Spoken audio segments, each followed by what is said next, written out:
l'idée, en fait, ce soir, c'est notre dernière rencontre publique sous ce format-là. Donc, on va avoir d'autres occasions de vous rencontrer. Il y a du tractage, il y a une soirée le jeudi 12, etc. Mais c'est la dernière fois qu'on se retrouve dans une salle comme ça. On avait pris le parti d'organiser nos réunions publiques avec des présentations thématiques en fonction des différents groupes de travail et de la façon dont ils s'étaient constitués.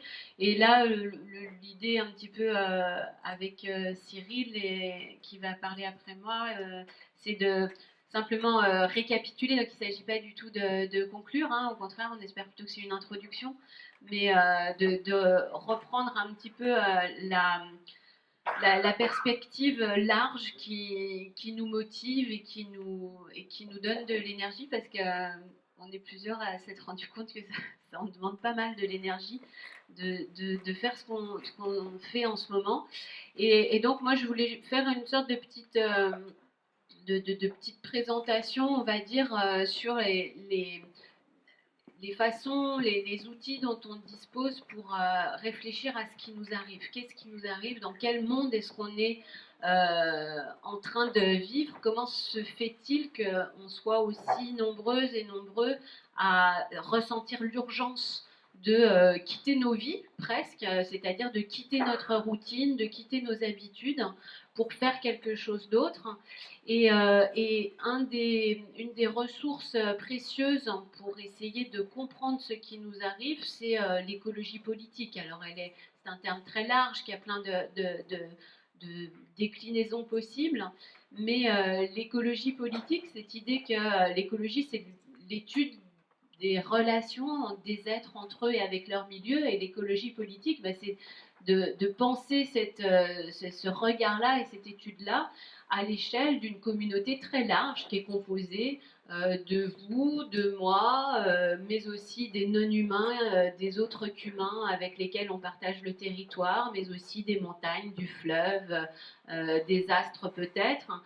Comment penser cette espèce de collectif que nous formons avec le monde qui nous entoure de façon renouvelée? Et pour renouveler notre rapport au monde, on n'a pas trop le choix. C'est difficile de s'épargner un petit diagnostic, un petit bilan sur la vision du monde dont on hérite. Dans quoi est-ce qu'on est pris? Et en Occident, on est pris dans un rapport au monde qui peut se caractériser par, je vais essayer de le faire brièvement, et puis je vous conseillerais des discussions ou des lectures par la suite si vous voulez qu'on l'explicite davantage, mais on est dans un rapport au monde qui est caractérisé par une triple domination.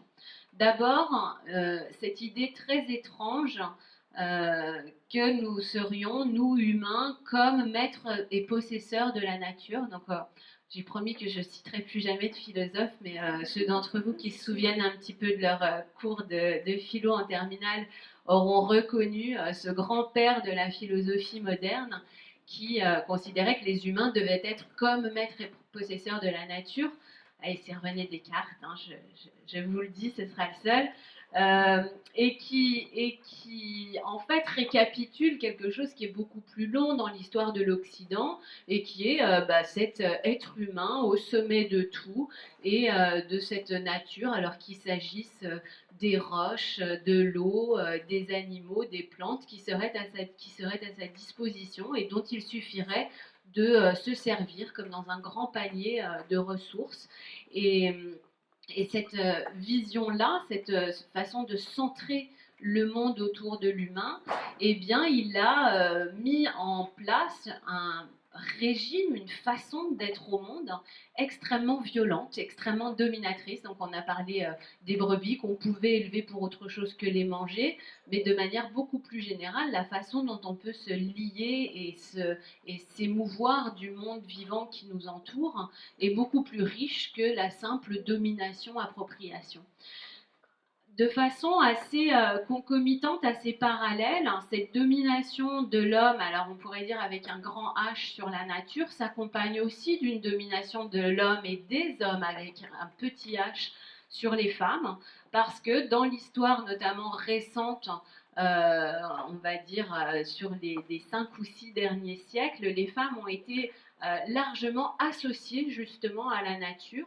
La féminité a été vue finalement de façon presque aussi problématique et inférieure par rapport à l'homme blanc, autonome, éclairé, et puis la femme qui au mieux est là pour être disponible, rendue fertile, appropriée. Au pire, la femme récalcitrante, celle qui ne s'y résout pas, celle qui ne souhaite pas, par exemple, passer d'un père à un mari, mais veut vivre sa vie, eh bien, c'est la sorcière, c'est la femme qui fait peur, la femme qui sort de la cité, de la civilisation, et qu'il faut, selon les périodes, ostraciser, exclure, voire même brûler. Et donc, on a une sorte d'association très forte entre le centrage sur les humains, la domination des hommes sur la nature d'une part, et la domination patriarcale des hommes sur les femmes d'autre part.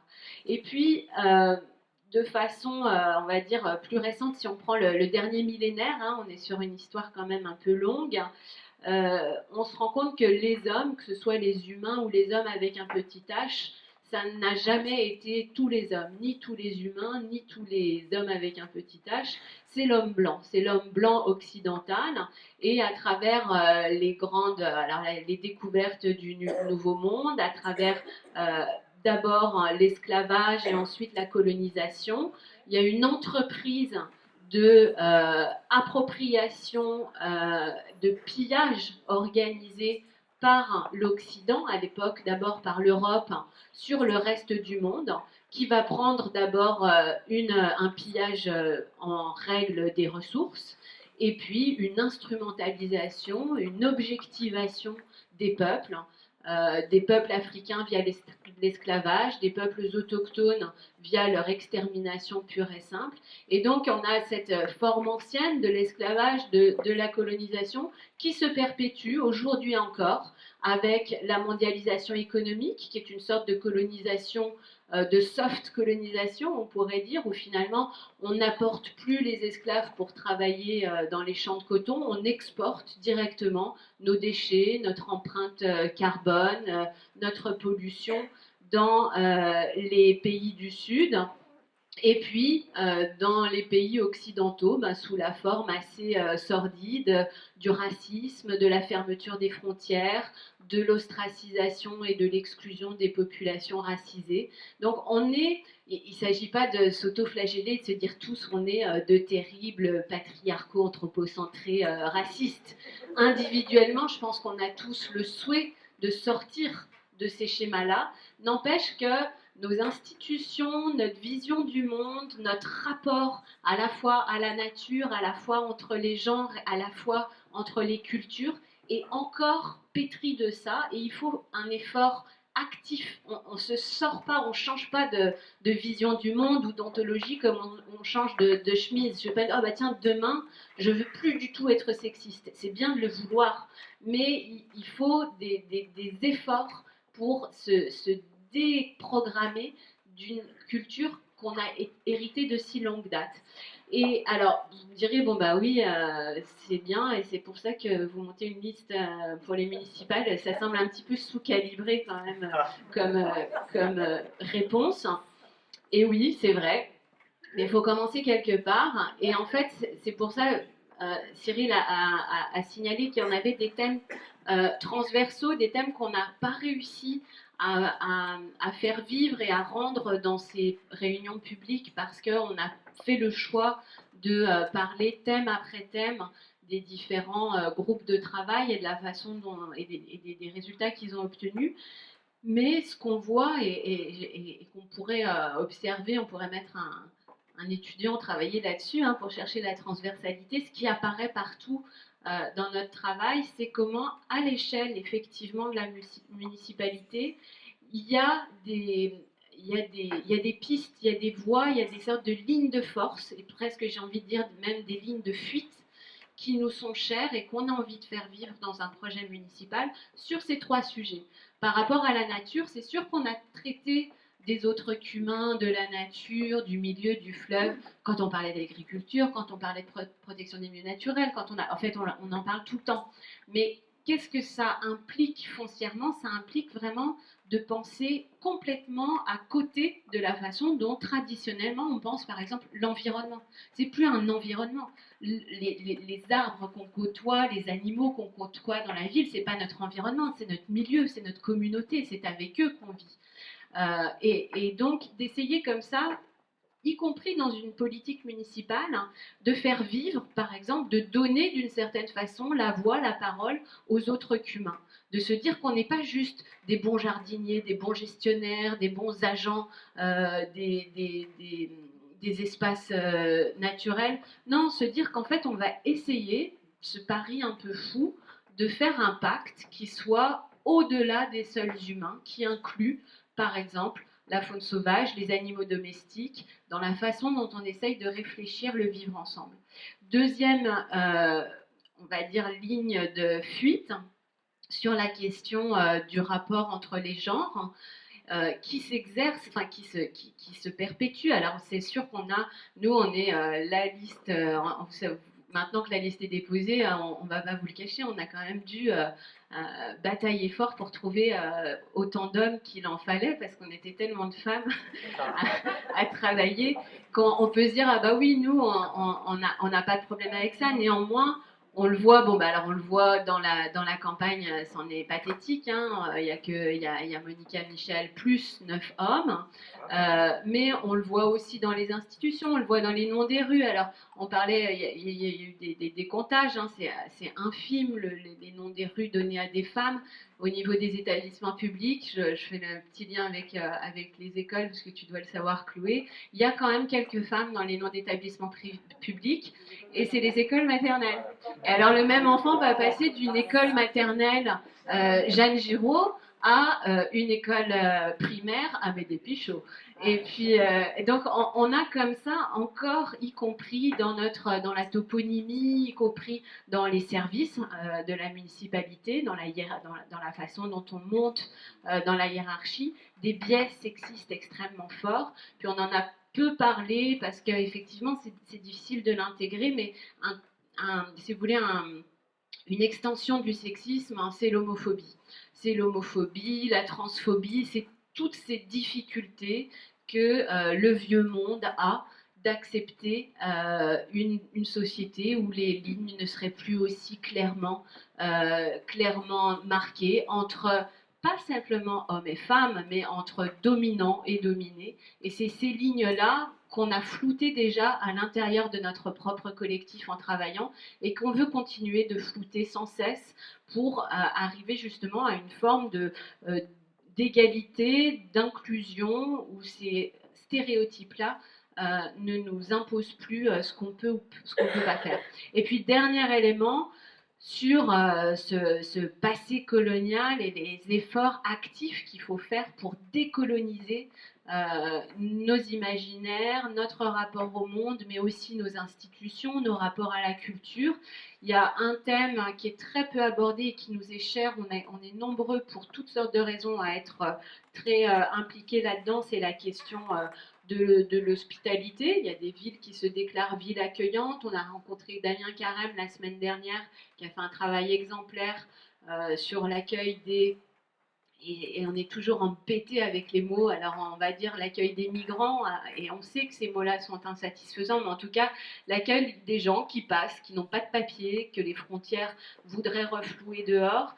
Et donc il y a vraiment à l'échelle de la ville un travail très fort, très urgent à faire pour arrêter de penser qu'il y a des bons et des mauvais citoyens, des gens qui ont le droit d'être là parce qu'ils sont nés au bon endroit, parce qu'ils ont eu le bon papier, le bon visa, et puis d'autres qu'on pourrait simplement refouler comme ça à l'extérieur de la ville, à l'extérieur du pays, de l'autre côté. C'est des drames, enfin voilà, on va pas faire de... On va essayer de se quitter sur des choses positives, mais ce qui se vit aujourd'hui en termes de migration humaine, c'est d'une violence qui fait que même les heures les plus sombres de l'histoire de l'Occident, voilà, il y a plein de travaux historiens sur l'horreur de l'esclavagisme, sur l'horreur de la colonisation, mais on rejoue avec nos frontières les tragédies qui ont égrené l'histoire terrible, sordide de la domination occidentale.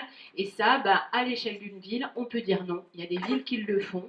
Et il faut changer la légitimité de camp. Quand on voit que l'État peut condamner le délit de solidarité, c'est d'une violence, c'est d'une inhumanité qui fait que c'est les institutions publiques, et donc par exemple une mairie, une municipalité, qui a le devoir de dire non. La légitimité, elle est du côté de l'entraide, du côté de la solidarité, et à partir du moment où la parole publique l'assume et l'affirme, eh ben on va voir progressivement, je l'espère, se bouger les lignes sur ce qui est légitime et ce qui ne l'est pas. Donc voilà, ça fait partie des thèmes qui nous tiennent à cœur.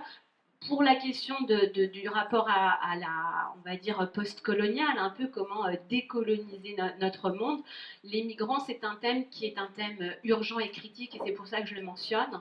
Mais c'est, à mon avis, quelque chose qu'il faut intégrer dans un rapport beaucoup plus large d'acceptation de l'interculturalité dans des politiques culturelles. On a Parole Indigo, par exemple, qui est un festival qui le fait très bien ici sur Arles, de montrer que oui, Arles est une ville de culture, oui, mais ces cultures-là, elles sont multiples. Il faut arriver et il faut encourager tout ce qui permet de faire vivre d'autres langues. Voilà, on a le Festival des Suds aussi qui est assez encourageant, assez exemplaire dans cette capacité à montrer qu'il n'y a pas une belle culture, si vous voulez, surplombante, masculine et blanche, et puis des cultures périphériques, un petit peu exotiques ou pittoresques autour. Non, on est un territoire où on a de nombreuses langues, de nombreuses cultures, de nombreuses populations, et là encore, la ville est un lieu privilégié pour montrer à quel point elles sont belles et à quel point elles peuvent se fertiliser mutuellement. Donc voilà un petit peu, bon, je sais que c'était peut-être un pas à côté des questions plus pratiques qu'on a traitées précédemment, mais je pense on avait envie aussi de replacer notre démarche dans ces questions larges, parce que c'est celles-ci qui nous animent. Et après, on scoltine les questions pratiques, mais elles deviennent agréables et enthousiasmantes parce qu'elles s'intègrent dans un projet et dans un horizon beaucoup plus large. Donc voilà pour le plan large.